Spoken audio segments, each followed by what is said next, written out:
নমস্কাৰ মৰমৰ ছাত্ৰ-ছাত্ৰীসকল জ্ঞান হাইভ ইউটিউব চেনেলৰ অন্য এটা ভিডিঅ'লৈ তোমালোকক আন্তৰিক স্বাগতম জনাইছোঁ আৰু আজি এই ভিডিঅ'ত নৱম শ্ৰেণীৰ মোমেন্টছৰ ৱেদাৰিং দ্য ষ্টৰ্ম ইন ইৰছামাৰ যিটো পাঠ সেই পাঠটিৰ যিসমূহ পাঠভিত্তিক প্ৰশ্ন আছে সেই প্ৰশ্নসমূহৰ উত্তৰসমূহ আলোচনা কৰিম গতিকে তোমালোকে আৰম্ভণিৰ পৰা শেষলৈকে ভিডিঅ'টো অকণো স্কিপ নকৰাকৈ চাই যাবা এক নম্বৰ প্ৰশ্নটো আছে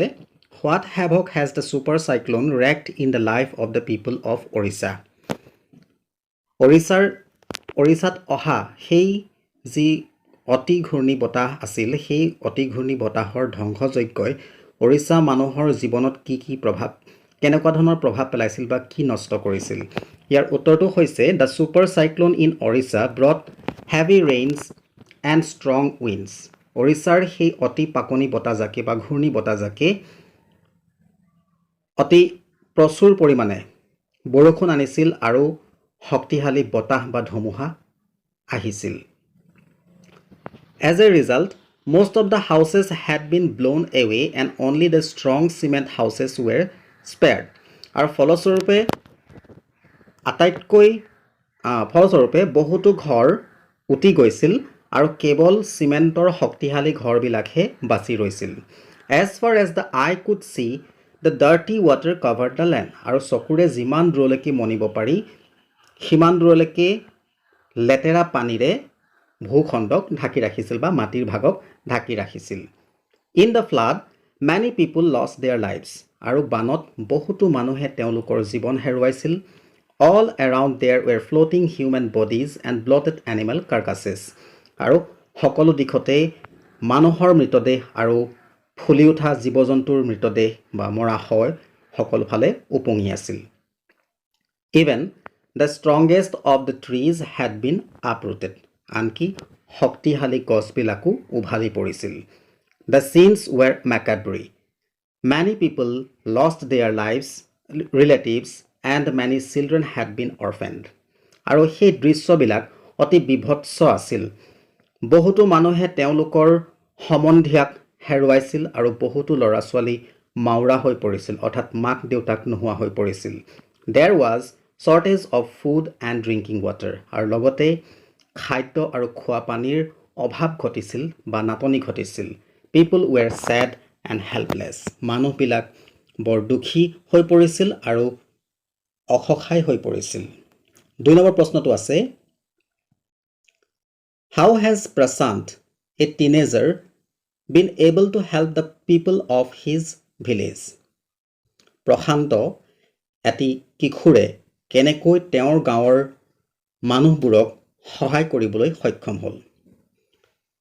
Prashant decided to step in as the leader of his village. প্ৰশান্তই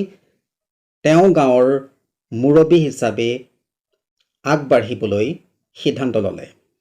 He organized a group of youths and elders to jointly pressurize the merchant to offer rice for the people living in the super cyclone shelter আৰু তেওঁ এটা ডেকা আৰু বয়সীয়া মানুহৰ এটা দল গঠন কৰিলে যাতে সকলোৱে যৌথভাৱে সদাগৰক প্ৰেছাৰাইজ কৰিব পাৰে বা জোৰ দিব পাৰে যাতে সেই সদাগৰে তেওঁ সেই সাইক্লোন শেল্টাৰত থকা বা বসবাস কৰা মানুহবোৰৰ কাৰণে চাউল দিয়ে He was successful in this task আৰু এই কাৰ্যত তেওঁ সফল হয় His next job was to organize a team of youth volunteers to clean the shelter and to tend to the wounds of the people who had been injured in the super cyclone আৰু তেওঁৰ পিছৰ কামটো আছিল এটা ডেকা স্বেচ্ছাসেৱী দল গঠন কৰা যাতে সেই দলটোৱে সেই তাত থকা যিটো আবাস তেওঁলোক সেই ঘূৰ্ণি বতাহত যিসকল ব্যক্তি আছিল বা যিসকল লোক আছিল তেওঁলোকৰ যিবিলাক পাকনি বতাহত বা ঘূৰ্ণি বতাহত যিসকল আঘাতপ্ৰাপ্ত হৈছিল তেওঁলোকক চোৱাচিতা কৰা আৰু লগতে সেই আবাসটো চাফ চিকুণ কৰাৰ দায়িত্ব আছিল Prashant also brought a number of orphan children together and sheltered them under the same roof of a polythene sheet আৰু প্ৰশান্তই কেইবাটাও মাওৰা ল'ৰা ছোৱালী একেলগে আনি এখন পলিথিন চিটেৰে বা এখন পলিথিনেৰে এটা ঘৰ বনাই সিহঁতক সকলোকে একেখন চালিৰ তলতে ৰাখিছিল। While the women were mobilized to look after the orphaned children, the men secured food and other essentials for the shelter. আৰু অন্য হাতেদি মহিলাসকলক সেই মাওৰা ল'ৰা ছোৱালীবিলাকক চোৱা চিতা কৰাত কামত নিয়োগ কৰা হ'ল আৰু পুৰুষসকলে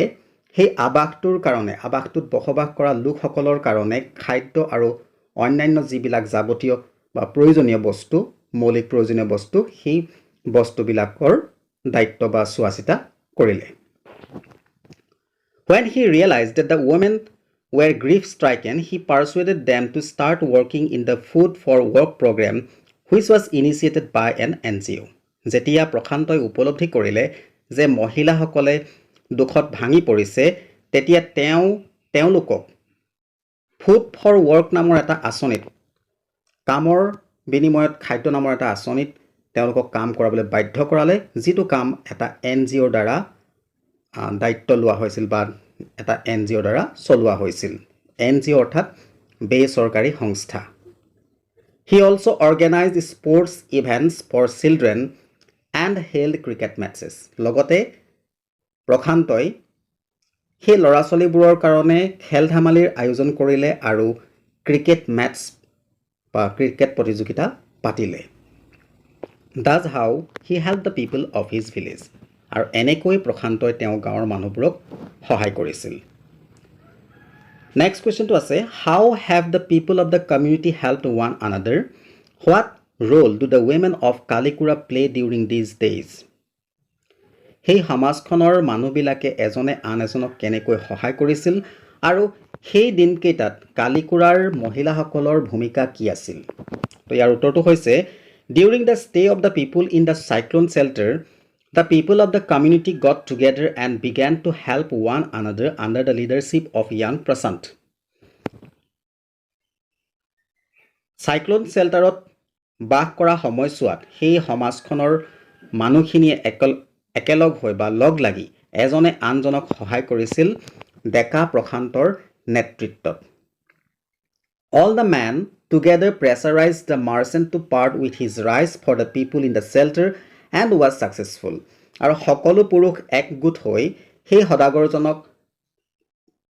জোৰ কৰিবলৈ বা সদাগৰজনক দাবী কৰিবলৈ চাউলৰ বাবে দাবী কৰিছিল আৰু সকলো মানুহৰ কাৰণে সেই আৱাসত থকা সকলো মানুহৰ কাৰণে চাউল অনাত তেওঁলোক সফল হৈছিল। They gathered branches from fallen trees and lit a fire to cook the rice for all to eat. আৰু তেওঁলোকে গছৰ পৰা সৰা বা উভালি পৰি থকা গছবিলাকৰ পৰা ডাল সংগ্ৰহ কৰি একুৰা জুই জ্বলাই তাত চাউল সিজাই সকলোৱে খাবৰ বাবে ৰান্ধিলে। When the military helicopter dropped some food parcels and did not return, the youth task force gathered empty utensils from the shelter and made the children lie in the sand with the utensils on their stomachs to communicate with the passing helicopters that they were hungry. যেতিয়া সৈন্যবাহিনীৰ হেলিকপ্টাৰে আকাশ মাৰ্গৰ পৰা কিছু খাদ্যৰ টোপোলা পেলাই ঘূৰি অহা নাছিল, তেতিয়া ডেকা দলটোৱে সেই আৱাসত থকা খালী বাচন বৰ্তনবিলাক সংগ্ৰহ কৰি ল'ৰা ছোৱালীবিলাকক বালিত শুৱাই তেওঁলোকৰ পেটৰ ওপৰত সেই খালী বাচন বৰ্তন দি পাৰ হৈ যোৱা হেলিকপ্টাৰৰ লগত সংযোগ স্থাপন কৰিব বিচাৰিছিল যে তেওঁলোক ভোকাতুৰ। The message reached through and thereafter it made regular rounds of the shelter, airdropping food and other basic needs. আৰু এই বাৰ্তাটো সেই হেলিকপ্টাৰৰ মানুহে পাইছিল আৰু তাৰ পাছৰে পৰা নিয়মিতভাৱে সেই আৱাসটোৰ চাৰিওফালে বা আৱাসৰ ওচৰলৈ আহি আকাশ মাৰ্গৰ পৰাই খাদ্য আৰু অন্যান্য যিবিলাক মৌলিক প্ৰয়োজনীয় বস্তু সেইবিলাক যোগান ধৰিছিল। Women were mobilized to look after the orphan children, while the men secured food and other essentials for the shelter. মহিলাবিলাকক সেই মাওৰা ল'ৰা ছোৱালীবিলাক চোৱা চিতা কৰা কামত লগোৱা হৈছিল। অন্য হাতে পুৰুষসকলে সেই আৱাসত প্ৰয়োজন হোৱা খাদ্য আৰু অন্যান্য প্ৰয়োজনীয় বস্তুবিলাকৰ চকু দিছিল। In spite of being grief-stricken, the women started working in the Food for work program started by an NGO. আৰু দুখত ভাঙি পৰাৰ সত্ত্বেও মহিলাবিলাকে বা মহিলাবোৰে NGO চলোৱা যি ফুড ফৰ ৱৰ্ক কামৰ বিনিময়ত খাদ্য নামৰ আঁচনিত কাম কৰিছিল বা কাম কৰিবলৈ আৰম্ভ কৰিছিল নেক্সট প্ৰশ্নটো আছে what do Prashant and other volunteers resist the plan to set up institution for orphans and widows? What alternatives do they consider? Prashant আৰু অন্য স্বেচ্ছাসেৱীসকলে চৰকাৰৰ যিটো পৰিকল্পনা আছিল অৰফেন বা যিসকল মাউৰা ল'ৰা-ছোৱালী আৰু বিধৱা মহিলা তেওঁলোকৰ বাবে কোনো প্ৰতিষ্ঠান পতা সেইটো কি কৰিছিল আৰু তেওঁলোকে তাৰ বিনিময়ত কি গণ্য কৰিছিল বা সেই চৰকাৰী প্ৰতিষ্ঠানৰ বিনিময়ত তেওঁলোকে কি ব্যৱস্থা কৰিছিল তো ইয়াৰ উত্তৰটো হৈছে The initial plan of the government was to set up institution for orphans and widows was resisted because it was believed that in such institutions children would grow up without love and affection and widows would suffer from stigma and loneliness. চৰকাৰৰ যিটো প্ৰথম পদক্ষেপ আছিল যে এই মাউৰা ল'ৰা-ছোৱালী আৰু বিধৱাসকলৰ কাৰণে পৃথকে কোনো অনুষ্ঠান আয়োজন কৰা মানে কোনো ধৰণৰ এনেকুৱা প্ৰতিষ্ঠান পাতি দিয়া তো সেই কথাটো তেওঁলোকে এনেকৈ বিশ্বাস কৰিছিল যে এই ধৰণৰ যিবিলাক ইনষ্টিটিউচন থাকিব তাত ল'ৰা-ছোৱালীবিলাকে কোনো ধৰণৰ মৰম ভাল পোৱা বা আদৰ নোহোৱাকৈ ডাঙৰ হ'ব আৰু বিধৱাবিলাক ক্ৰমান্বয়ে অকলশৰীয়া আৰু দুখত ভাঙি পৰিব Instead, Prashant and his group suggested that the children and widows should be resettled in their own community where they can get a homely environment. ইয়াৰ পৰিৱৰ্তে প্ৰশান্ত আৰু তেওঁৰ দলে মন্তব্য কৰিলে যে এই ল'ৰা-ছোৱালীবিলাক আৰু বিধৱাসকলক তেওঁলোকৰে নিজৰ সমাজৰ মাজতেই পুনৰ স্থাপন কৰিব লাগে যাতে তেওঁলোকে তাত এটা ঘৰুৱা পৰিৱেশ পায় They suggested that the orphan children should be resettled in foster families made up of childless widows. তেওঁলোকে মন্তব্য কৰিলে বা তেওঁলোকে উত্থাপন কৰিলে যে সেই যিসকল মাউৰা ল'ৰা-ছোৱালী তেওঁলোকক কোনো যিসকল চাইল্ডলেছ উইডো আছে যিসকল ল'ৰা-ছোৱালী নথকা বিধৱা আছে তেওঁলোকৰ তুলনীয়া পৰিয়ালত তুলি দিব লাগে নেক্সট কুৱেশ্যনটো আছে Do you think Prashant is a good leader? Do you think young people can get together to help people during natural calamities? তোমালোকে ভাবানে প্ৰশান্ত এজন ভাল লিডাৰ বা নেতা তোমালোকে ভাবা নেকি যে ডেকা মানুহেও বিপদৰ সময়ত বা প্ৰাকৃতিক দুৰ্যোগৰ সময়ত মানুহক একেলগ হৈ সহায় কৰিব পাৰে ইয়াৰ উত্তৰটো হৈছে yes Prashant is undoubtedly a very good leader হয় প্ৰশান্ত undoubtedly বা নিঃসন্দেহে এজন ভাল লিডাৰ হয় though he himself was grief stricken he got a hold of himself and decided to step in as the leader of the village যদিও প্ৰশান্ত নিজেই দুখত ভাঙি পৰিছিল তথাপিও তেওঁ এটা পৰিস্থিতি বুজ লৈ তেওঁ নিজেই নিজক শান্তনা দি সিদ্ধান্ত লৈছিল যে তেওঁ এই গাঁৱৰ নেতা হিচাপে বা তেওঁ গাঁৱৰ মুৰব্বী হিচাপে আগবাঢ়িব বা খোজ দিব He carried out his role effectively and helped the people of his village in every possible way আৰু প্ৰশান্তই তেওঁৰ যি ভূমিকা সেই ভূমিকা অতি কাৰ্যকৰীভাৱে কৰি গৈছিল আৰু তেওঁৰ গাঁৱৰ মানুহবিলাকক সম্ভৱতঃ সকলো দিশেৰে সকলো উপায়েৰে তেওঁ সহায় কৰিবলৈ চেষ্টা কৰিছিল বা সহায় কৰিছিল Yes, young people can definitely get together to help people during natural calamities. হয় ডেকা মানুহে নিশ্চিতভাৱে একেলগ হৈ বিপদৰ সময়ত প্ৰাকৃতিক দুৰ্যোগৰ সময়ত লগ লাগি মানুহক সহায় কৰিব পাৰে They can use their strength and vigor to help people. তেওঁলোকে নিজৰ শক্তি আৰু প্ৰাণ শক্তি ব্যৱহাৰ কৰি মানুহক সহায় কৰিব পাৰে তো মৰমৰ ছাত্ৰ-ছাত্ৰীসকল পাঠটিৰ প্ৰশ্ন ইমানেই আছিল মই তোমালোকৰ লগত এইকেইটা আলোচনা কৰিলোঁ যদি ভিডিঅ'টো চাই ভাল লাগিছে এটা লাইক কৰিবা চেনেলটোলৈ যদি প্ৰথমবাৰৰ বাবে আহিছে তেন্তে এটা ছাবস্ক্ৰাইব কৰি ল'বা আৰু লগতে বেল আইকনটো প্ৰেছ কৰি নটিফিকেশ্যন বেলটো অল কৰি ৰাখিবা ধন্যবাদ